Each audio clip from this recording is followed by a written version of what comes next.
एक वक्त का किस्सा है। एक गांव में बिट्टू नाम का लड़का लोगों की सवारी के लिए बैलगाड़ी चलाया करता था, लेकिन उसकी बैलगाड़ी में कोई नहीं बैठता था। जबकि उसी गांव में मीठा नाम का लड़का अपनी बीवी नसीबो कैंची के साथ रहता था। मीठे ओ मीठे, चला जा पड़े काम पर रिक्शा लेकर, वरना मोटा बिट्टू अपनी बैलगाड़ी पर लोगों को बिठा बिठा कर खूब पैसे कमा लेगा। नसीबा मेरी जान की टोटी, उस मोटे बिट्टू की बैलगाड़ी इतनी आहिस्ता चलती है कि पैदल चलने वाले लोग भी उससे आगे निकल जाते हैं। तो फिक्र मत कर, कोई भी उसकी बैलगाड़ी पर नहीं बैठेगा। पर मीठे तू तो जा पड़े काम पर और खूब पैसा कमा के आबियो, और आते हुए मेरे लिए पीस लाना मत भूलियो। अच्छा अच्छा, आते हुए तेरे लिए पीस नान भी लेता आऊंगा। फिर मीठा रिक्शा लेकर घर से निकलता है, जबकि बिट्टू के पास कोई सवारी नहीं बैठती। अंकल मेरे प्यारे अंकल, आ जाओ, मैं आपको छोड़ देता हूँ, वो भी कम पैसों में। नहीं बेटा, तू रहने दे, तेरी बैलगाड़ी से बेहतर है मैं पैदल ही चला जाऊँ, तेरी बैलगाड़ी से पहले ही पहुँच जाऊंगा। इतने में मीठा वहाँ पहुँच जाता है। चाचा जी इधर आ जाओ, मैं छोड़ देता हूँ। बेटा कितने पैसे लेगा साथ वाले गांव जाने के लिए? चाचा जी सिर्फ और सिर्फ 100 रुपए दे देना। ठीक है बेटा, ले चल। फिर मीठा उस आदमी को रिक्शे पर ले जाता है, जबकि बिट्टू बहुत उदास हो जाता है। हाय मेरे अल्लाह, मैं क्या करूँ, कोई भी मेरी बैलगाड़ी पर नहीं बैठ रहा। अगर इसी तरह चलता रहा तो मैं तो भूख से मर जाऊंगा। फिर बिट्टू घर आ जाता है। बिट्टू जी क्या हुआ, आप इतनी जल्दी क्यों घर आ गए? बेगम वहाँ खड़े होकर भी क्या करना, लोग मेरी बैलगाड़ी पर बैठते ही नहीं है, सब लोग मीठे भाई के रिक्शे पर बैठते हैं। तो बिट्टू जी आप एक काम करें, इस बैलगाड़ी को बेचकर ऑटो रिक्शा ले ले। बेगम खबरदार, जो आइंदा के बाद इस बैल को बेचने की बात की तो मैं इस बैल से बहुत प्यार करता हूँ। अच्छा बिट्टू आप नाराज मत हो, फिर एक काम करे, सेठ साहब से उधार पैसे पकड़ ले, फिर रिक्शा खरीद कर उससे पैसे कमाए और सेठ साहब का उधार भी उतार दे। हाँ बेगम, ये तो आपने बहुत अच्छी बात की है, मैं जाता हूँ सेठ साहब के पास। फिर बिट्टू घर से निकलता है और सेठ साहब के पास जा रहा होता है, तो रास्ते में उसे मीठा मिल जाता है। बिट्टू पैदल किधर जा रहा है? चल तुझे अकल तो आ गई कि बैलगाड़ी पर जाने से बेहतर है बंदा पैदल ही चल पड़े। उड़ा लो मीठे भाई, मेरा मजाक उड़ा लो, बड़ा बहुत हो गया, देखना मैं भी रिक्शा लूंगा और खूब पैसे कमाऊंगा। पर मोटे पेट वाले गैंडे, तू इतने पैसे कहाँ से लेकर आएगा? मैं जा रहा हूँ सेठ साहब से उधार पैसे लेने, उन पैसों से मैं रिक्शा लूंगा। अच्छा मैं चलता हूँ। ये कहकर बिट्टू वहाँ से चला जाता है और मीठा सोचने लगता है, यार अगर इसने रिक्शा ले लिया तो ये तो मेरे ग्राहक खराब करेगा। मैं एक काम करता हूँ, जोनी के पास जाता हूँ। फिर मीठा वहाँ से निकलता है, जबकि दूसरी तरफ बिट्टू सेठ साहब के पास पहुँच जाता है। सेठ साहब मुझे आपसे एक बहुत जरूरी काम है। हाँ बिट्टू, क्या काम है? सेठ साहब आपको मालूम है कि मैं इस गांव में बैलगाड़ी चलाता हूँ, लेकिन कोई भी मेरी बैलगाड़ी पर नहीं बैठता। बिट्टू वो सब छोड़ो, काम की बात करो, मेरे पास कैसे आना हुआ? वो सेठ साहब मुझे आपसे उधार पैसे चाहिए, मैंने उन पैसों से रिक्शा खरीदना है। जबकि मीठा जोनी के पास आता है। जोनी यार तुझसे काम पड़ गया है, लेकिन वो काम तेरे ही फायदे का है। पर मीठे काम तो बता, क्यों पहेलियां बुझवा रहा है? फिर मीठा उसे सारी बात बताता है। ये सुनकर जॉनी खुश हो जाता है। वाह बेटे, तेरी ये बात सुनकर तो मजा ही आ गया। अब देख मैं उस बिट्टू से कैसे पैसे छीनता हूँ। बस जोनी तो उससे पैसे छीन कर खुद ही रख ली, ताकि वो मोटा बिट्टू रिक्शा ही ना खरीद सके। मीठे तू बेफिक्र हो जा, मैं जाता हूँ अपने दोस्त के साथ उससे पैसे छीनने। फिर जॉनी वहाँ से निकलता है, जबकि सेठ साहब बिट्टू से कुछ शर्तें रखता है। सेठ साहब मुझे पूरी उम्मीद है इन शर्तों की नौबत नहीं आएगी, मैं आपके पैसे टाइम पर ही दे दिया करूँगा। ठीक है बिट्टू, जाओ मुझे मेरी अलमारी से 1 लाख रुपए लेकर आओ।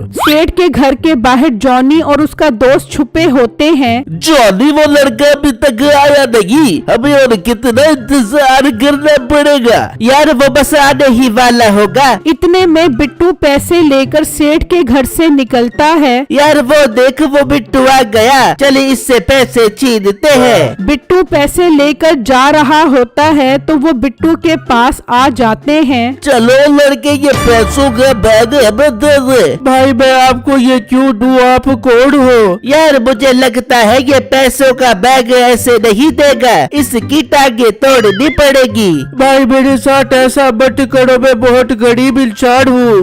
तुझे गरीब हमने किया है, चल शाबाश ये बैग दे।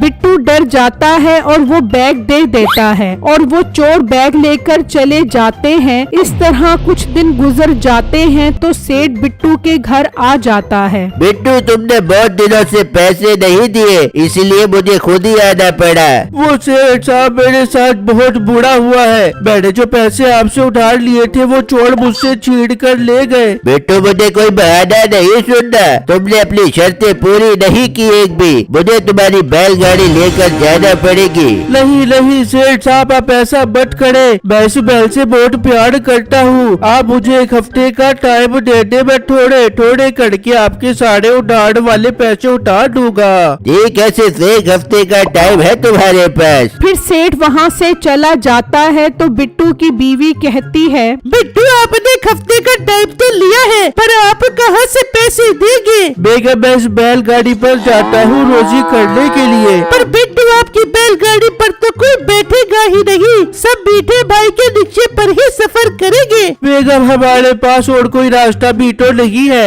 मैं बैलगाड़ी पर जाता हूँ, शायद कोई सवारी मिल जाए। फिर बिट्टू बैलगाड़ी लेकर आ जाता है। मोटे आ गया तू अपनी औकात पर, बड़ा तो रिक्शा लेने वाली बातें कर रहा था।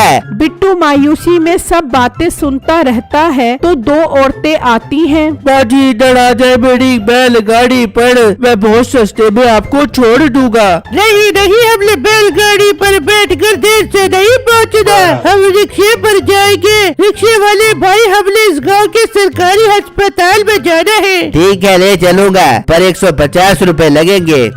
ठीक है भाई, ले चलो। फिर मीठा उनको वहाँ से ले जाता है। यार मेरे यहाँ खड़े होने का कोई फायदा नहीं है, कोई भी मेरी बैलगाड़ी पर नहीं बैठेगा। फिर बिट्टू वहाँ से चल पड़ता है और एक जगह से गुजरता है तो उसे जमीन पर गोल्डन कलर की घास नजर आती है। यार ये तो अजीब सी घास है, लेकिन इस घास से मेरे बैल का पेट तो बढ़ ही जाएगा। फिर बिट्टू घास उठाता है और अपने बैल को खिलाने लग जाता है। खा खा मेरे बैल, पेट भरकर खा। फिर बिट्टू घास खिलाकर बैलगाड़ी पर बैठ जाता है। चल मेरे बैल अब घर चल। तो बैल बहुत तेज भागता है और 1 मिनट में ही घर पहुंचा देता है। यार ये तो कमाल हो गया, मेरे बैल तो अब गोली की स्पीड से भागता है। लगता है वो घास कोई जादुई घास थी, जिसकी वजह से मेरे बैल में घोड़े की सी ताकत आ गई। अब मजा आएगा। फिर अगला दिन होता है तो बिट्टू अपनी सवारी वाली जगह पर आ जाता है। मोटे तुझे चैन नहीं है, क्यों बार बार आकर अपना टाइम बर्बाद कर रहा है? मेरे वीर तेरी बैलगाड़ी पर कोई नहीं बैठेगा, चल मेरा पुत्र घर जा। इतने में 2 आदमी मीठे के पास आते हैं। भाई साहब अपने पोस्ट ऑफिस जाना है, कितने पैसे लोगे? 100 रुपए लूंगा एक सवारी के, आप 2 लोग हो 200 रुपए लगेंगे। ये तो तुम बहुत ज्यादा पैसे मांग रहे हो। भाई आप मेरी बैलगाड़ी पर चल पड़ो, मैं आपसे 20 रुपए लूंगा। हम तेरी बैलगाड़ी पर बैठ कर इतनी देर से नहीं पहुंचना चाहते कि पोस्ट ऑफिस ही ना बंद हो जाए ना यार।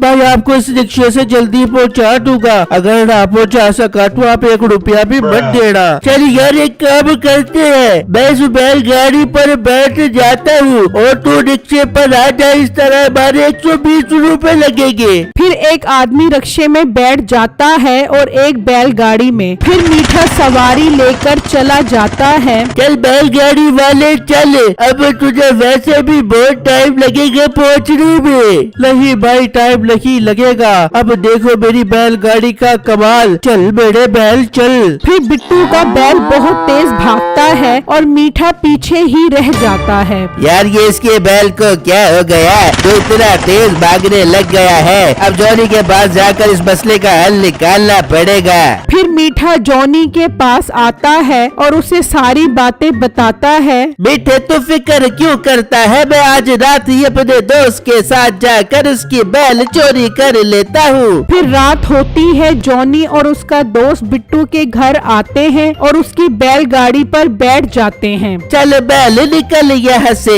तो बैल बहुत तेज भागता है और भागता भागता सेठ के घर आ जाता है। ओए तुम लोग कौन हो? ये बैलगाड़ी तो बिट्टू की है। वो सेठ साहब, हम इस बैल को वॉक करवा रहे थे, इसने बहुत खा लिया था। मुझे तुम्हारी बात पर यकीन नहीं आ रहा है। वो जिन दोनों को पकड़ो और एक बंदा जाए और बिट्टू को लेकर आए। फिर एक मुंशी बिट्टू को लेने निकलता है और बिट्टू के पास आकर उसे सारी बातें बताता है। चलो भाई चलो, वो तो जरूर चोर होगी जो मेरी बैलगाड़ी ले गए। फिर बिट्टू मुंशी के साथ सेठ साहब के पास आता है तो देखकर हैरान रह जाता है कि ये वही चोर है जो पहले भी पैसे छीनकर ले गए थे। सेठ साहब, ये तो वही चोर है जो मुझसे आपके उधार वाले पैसे छीन कर गए थे। बुर्जील चोरों को कुत्तों के आगे फेंक दो, इनकी यही सजा है। नहीं सेठ साहब, हम चोर नहीं है, हमने तो मीठे रिक्शे वाले के कहने पर ऐसा किया है। बिट्टू ये सुनकर हैरान रह जाता है। सेठ साहब, इस चोरी का असल मुजरिम तो मीठा है, उसे भी आप पकड़ो। बिट्टू तुम ठीक कह रहे हो। मुंशी जाओ और मीठे को पकड़ कर लेकर आओ। फिर मुंशी वहाँ से निकलता है और मीठे को ले आता है। आजा आजा असली चोर, मुंशी तीनों को कुत्तों के आगे फेंक दो। नहीं सेठ साहब, ऐसा मत करो। बिट्टू प्लीज हमें बचा लो, मैं ये गाँव ही छोड़कर चला जाता हूँ। तुम सुकून से अपनी रोजी कमाना। भाई तूने जो पैसे चोरी किए थे वो किधर है? जॉनी वो पैसे वापस कर। मीठे वो तो मैं खा गया। सेठ साहब, आप एक काम करो, इस मीठे से इसका रिक्शा ले लो उन पैसों के बदले। ठीक है बिट्टू, आज से तुम्हारा उधार खत्म। मुंशील का रिक्शा अपने कब्जे में ले लो और हाँ मीठे, दफा हो जाए इस गाँव से। फिर मीठा गांव से चला जाता है और बिट्टू सुकून से बैलगाड़ी पर अपनी रोजी कमाता है।